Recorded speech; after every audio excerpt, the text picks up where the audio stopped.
Hello, my wonderful, beautiful friends. Guys, welcome back to r/entitled people, where people truly believe that they can have whatever they want, whenever they want. And guys, in today's episode, an insane Karen stalks OP, chases him down a highway, accusing him of stealing her brand new PlayStation 5. Oh, and she calls 911 on him, and it backfires so friggin' hard that it's funny. Guys, get ready to shake your heads because the stories in this episode are absurd. Hit that subscribe button if you haven't, and remember, you can send or link your stories to this email right here. Let's dive in.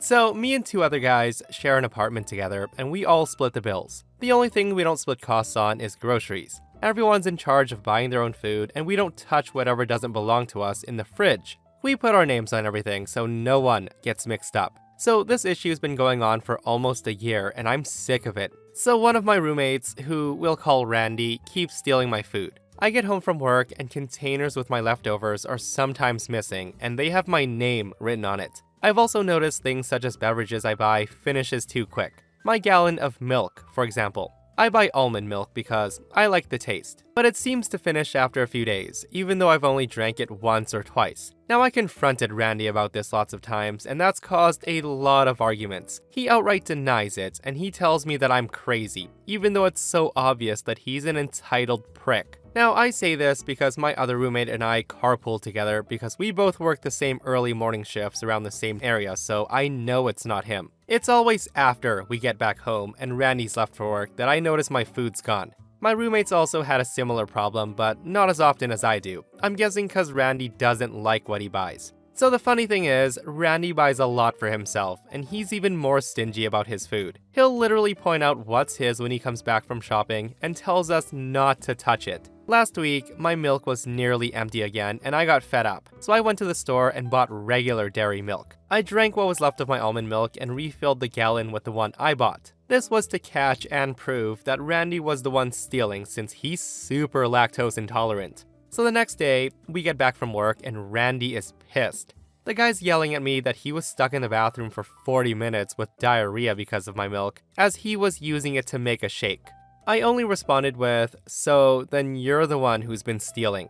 And he frickin' exploded. He admitted that sometimes he drank my milk and ate my food, but he was more mad at me and said how dare I switch milks on him. I told him I wouldn't have done it if he'd just stopped taking my stuff from the fridge, or at least told the truth instead of trying to make it seem like I was making it up. My roommate then backed me up and thought it was kind of funny that he got payback for stealing from us. Now, it is a little tense right now, and my roommate told me that Randy's trying to convince him to agree to kick me out. Little does he know, we're both looking to move somewhere else together because we're sick of him. I told some buddies what happened, and a few think that I was a complete a-hole for doing that. I feel like I'm not in the wrong here, so does that make me the a-hole?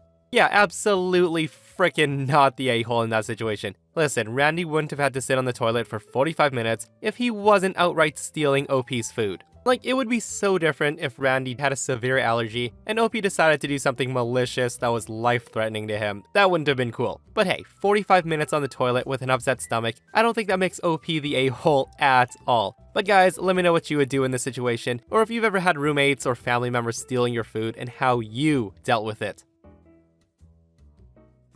Okay, so this story popped into my head today, and I wanted to share that even growing up in the 80s, we still had to deal with these entitled people too. On this day, I had gone with my mother and sister to Kmart, and I had a quarter burning a hole in my pocket. Now, a quarter was quite a lot of money back in the 80s for an 8-year-old. It was the reward I got for walking to the store that was a mile away, picking up my mother's cigarettes, and then returning with them. My mother had sent me to the store with a blank check that I would carefully fill out with my nicest handwriting before being given a small paper bag with 2 packs of Winston Lights 100s and starting the walk home. At the time, a quarter could buy 25 1-cent candies or 5 bubblegum cigarettes that when you blew into them would puff out a small cloud of powdered sugar. So you could try to fool your friends into thinking that you were smoking. But I, on that day, had saved my quarter. There was a small carousel with 3 horses outside of Kmart. For 1 quarter, you could ride the little plastic horses for about a minute while some version of a song played on a speaker, and that was a huge treat. Once I was seated on the best pony and my sister and a stranger kid were seated on the other 2, I then put my quarter in and the music started. I felt the wind in my hair at that moment and pretended that I was a cowgirl riding a real horse. At that point, a woman with a younger kid than me comes over, and she demanded, "Okay, get off, it's my child's turn." And remember, this carousel did not run more than a couple of minutes. I had just gotten on, and this woman is demanding that I get off for her child to sit on. I tell her, no, I paid the quarter, this is my money, I paid to ride this. Now that was very bold of me. We didn't really talk back to adults like that back then, but I had the confidence of a cowgirl at that moment. At that point, when I came back around, this woman had the audacity to pick me up off my pony and aggressively set me on the ground where I fell on my bottom. I didn't even cry. I just felt an outrage that only an 8-year-old feels when they've been wronged and they know they will have no justice. I then watched as this entitled woman picks up her child and sets him on the pony, at which point the whole thing stopped as time had run out. Angry tears were rolling down my face. I wanted to ride the full ride that I paid for, and I didn't even get to finish. The nice stranger child who had joined us gave me a look of a child who knows that you can't speak back to an adult, and my sister then took my hand and she led me inside to find our mother. The woman's child was howling in disappointment as she angrily starts searching her wallet for a quarter. The woman did not find one, at which point she harumphed and dragged her kid towards the parking lot. Guys, this story broke my freaking heart. Like, shame on that Karen for doing that to a kid. And at that moment, I only wish someone stepped in and went full mama bear on that woman. Like, how the heck did she think it was okay to physically put her hands on someone else's kid? And guys, if that wasn't crazy enough, being able to buy smokes as a kid with a blank check back in the 80s is absolutely bonkers. What a wild time.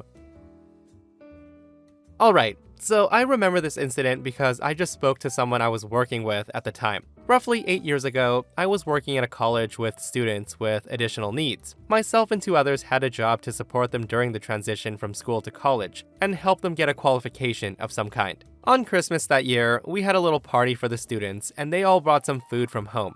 One student had a very strict diet because certain food ingredients or chemicals such as potassium could kill him. He was also very immunocompromised and prone to seizures. His care plan said that if he gets sick or injures himself in any way, then an ambulance must be called. He was tucking into some homemade food made by his parents, so we thought they were safe for him to eat. When all of a sudden, his eyes roll back and he projectile vomits all over the table. I go into a panic and call an ambulance while my coworkers get the other students out of the room so they could clean up. Once the paramedics were there and checked him over and looked through his care plan, they were concerned as to what caused the vomiting, and almost the seizure, so they said they needed to get him to a hospital as soon as possible. The student was unable to stand without feeling dizzy, so the paramedics had to take him to the ambulance in a wheelchair. About 5 minutes later, they come back to tell us that a car was blocking the ambulance in, and if we could find out who it belonged to, as it had to be moved. The college receptionist tells me that it's the head of the college's car and calls her, but gets no response. I then ask the receptionist if she knows where the head bitch is, and she directs me to the room that she's in.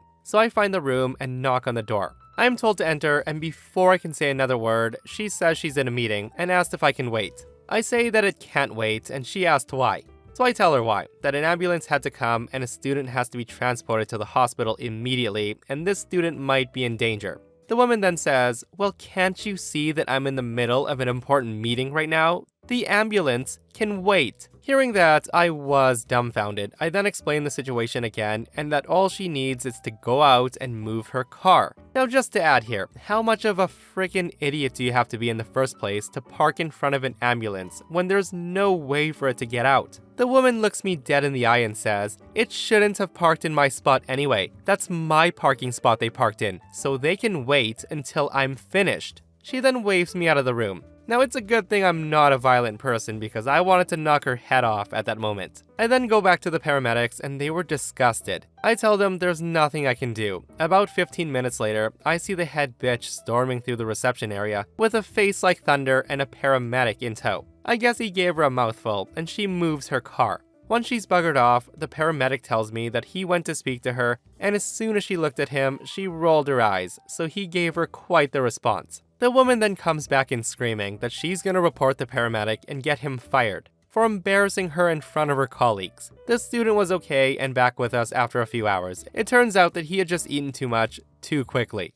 Yeah, that woman definitely embarrassed herself, and I hope her work colleagues know what a horrible person she is. Guys, I read stories where people refuse to move for ambulances all the time. And every single time I'm left baffled. Like, how the heck do you think it's okay to block an emergency vehicle when there's lives on the line? And I've said this before, guys, it's so sad that some people truly only give a damn about themselves, right?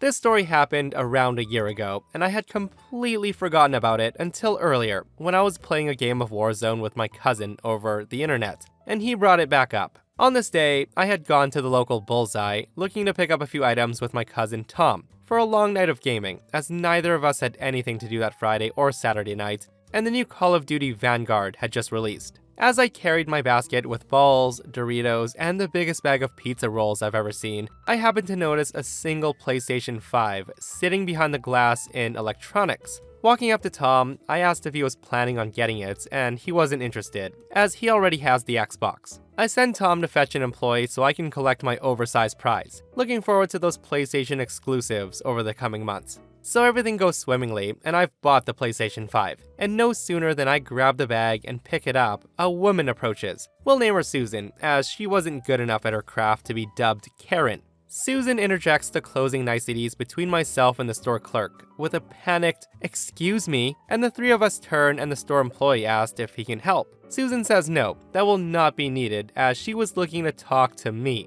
Now, thinking this was an I don't work here situation in the making, I make sure she's aware that I'm not a member of the Bullseye staff. Susan confirms she knows this, as her voice continues to feign sweetness. Susan then says to me, "So, I see you have the last PlayStation 5 they have in stock. Were you going to buy that?" To which I responded, "Actually, I just did. I'm stoked to finally have one as they're so hard to get." Susan then replies, No, you can't have it. I need it. I'll pay you double what you paid for it." Now look, if I hadn't just spent ages trying to track one of these new systems down, I'd have sold it to her at cost, but I wasn't able to find an RTX 3080, an Xbox Series, or a PlayStation 5 at this point, so no amount of money could have convinced me to part with it. I then informed Susan that she's absolutely not having it, and all the feigned sweetness instantly goes as she demands I give her the PlayStation 5. The store employee interjects, telling Susan that if she continues to harass customers that he'll have to ask her to leave. Susan turns and says, "I don't give an F what you say. I'm gonna get that PlayStation today."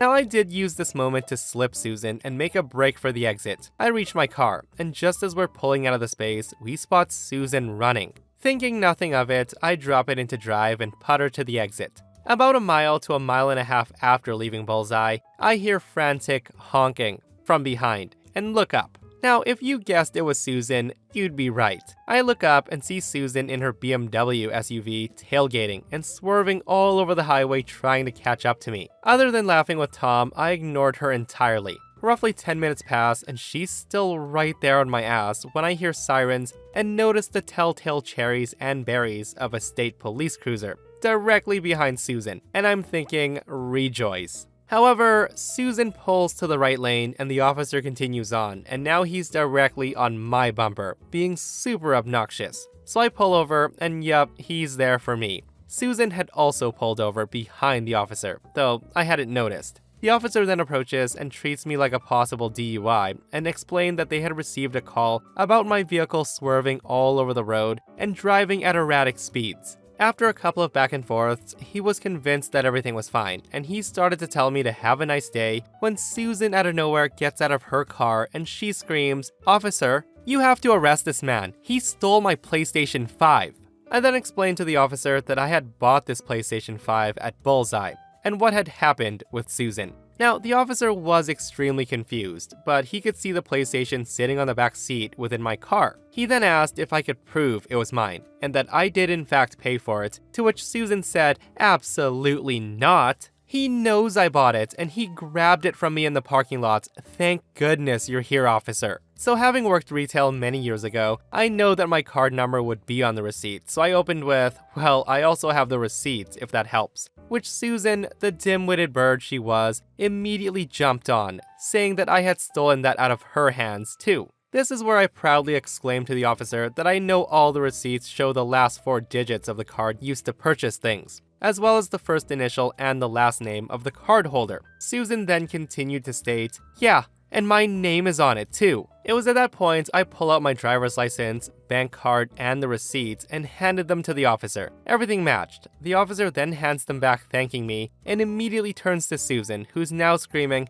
"Well, aren't you going to arrest him for being drunk? He was all over the road." The officer replies, "So you're the one who called us about a possible DUI." Susan proudly exclaimed, "Yes, now arrest him." The officer then pulls out his handcuffs and slapped them on Susan, as she, with a voice full of fear, asked what the heck he was doing. The officer explained that Susan was under arrest for making a false report, misuse of 911, and my state's law on stalking. Now, while I got this wonderful PlayStation 5, Susan got her car towed, the full weekend in lockup, and when the dust finally settled, she pled guilty to making a false police report and harassment. Now, I don't know what the terms were, but she was put on a 2-year probation and she was banned from the local bullseye until it completes. What a crazy tale, guys. And listen, I got my hands on a PlayStation 5 like half a year ago, and seriously, they're still really hard to get. But Susan did go a little bit overboard, and she clearly messed up calling the cops on OP. That woman was definitely frickin' Looney Tunes. And whipssolo, if you're listening, man, your encounters with wild Karens is absolutely insane, dude. My favorite story by far has gotta be the entitled Karen breaking into an impound lot to get her car back. And guys, if you haven't listened to it, I'll post it right here. This is a story that my mom shared with me. While working in a large retail store, my mom encounters a lot of entitled people on a regular basis, but the one that really sticks with her was this one Karen. Several of her coworkers often complained about a woman who's always happened to find damaged items every time she visited and demanded a discount. The woman came in frequently, and the employees all dreaded working whenever she came in because they knew she would pressure them into lowering the price of whatever she wanted. When my mom heard about this, she planned to deal with this customer herself so that no one would ever have to again. When the woman came in, the workers point her out, and my mom went over to help her. At the time, the woman insisted that she was just looking around, so my mom went back to her other work. A few minutes later, she approaches my mom with a broken necklace, and she demanded a discounted price. Karen says, "Hey, so I found this broken necklace. I'll take it for half off." My mom takes the necklace from her and says, "I'm sorry, but we have others that aren't broken. I can sell you one of those." Hearing that, Karen says, "Oh, no, I want this one at a discount. It's broken, so you have to give me something off of it." My mother says, "Then let me fix it for you, and then I can sell it to you."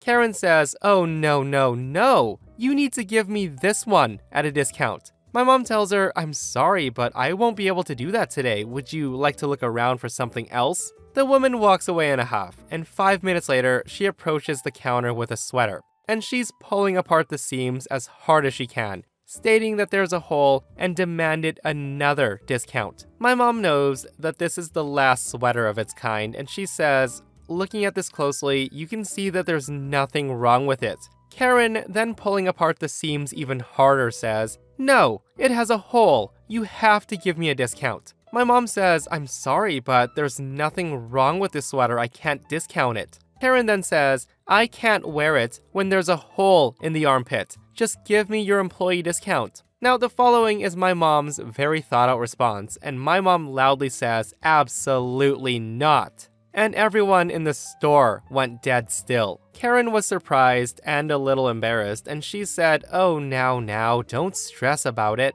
My mom says, "I could lose my job using my discount for this. I could be fired." Karen is so flustered that she says, "Oh, okay, I was just kidding."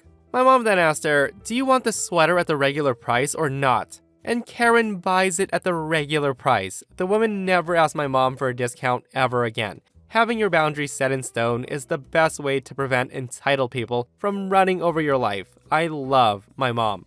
I am so glad that OP's mom put this Karen in her place. Like, for sure that woman was going into stores, damaging items on purpose just to get a freaking discount. And I only wish she was caught on camera doing that. And guys, I couldn't help but to shake my head when she said, "I can't wear a sweater with a hole in the armpit." I need a discount. Well, gee, Karen, why are you buying it in the first place? Like, put it back on the damn rack, right? And that, my friends, brings us to another end of our /entitled people. Guys, I hope you enjoyed today's super duper entitled stories. If you did, hit that thumbs up. And if you're not subscribed, hit that subscribe button. And also, if you missed yesterday's episode on the channel, I'll link it right here. An entitled Karen wants to have OP fired so bad, but OP's the frickin' owner, and she has no idea. So go check it out if you haven't, and myself and Stevie Boy will see you guys in the next one. We love you.